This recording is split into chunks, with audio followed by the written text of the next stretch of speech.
Pavalgėte, bet pilvas apsunksta, po maisto norisi prigulti, kartais atrodo, kad maistas tiesiog guli skrandyje. Daugelis iškart ieško, ko atsisakyti iš mitybos. Įdomu tai, kad virškinimas prasideda dar burnoje. Kai maistą gerai sukramtame, organizmas jau pradeda ruoštis tolimesniam virškinimui. Ne veltui burna vadinama antrąja kasa.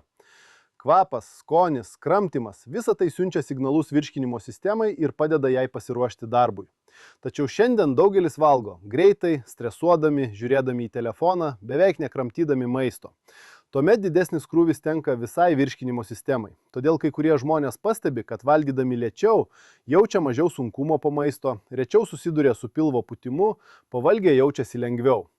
Virškinimo sistema priklauso nuo daugybės kasdienių įpročių. Lėtesnis valgymas, kruopštesnis kramtymas, įvairi mityba ir pakankamas skysčių kiekis – tai dalykai, į kuriuos žmonės dažniausiai atkreipia dėmesį pirmiausia.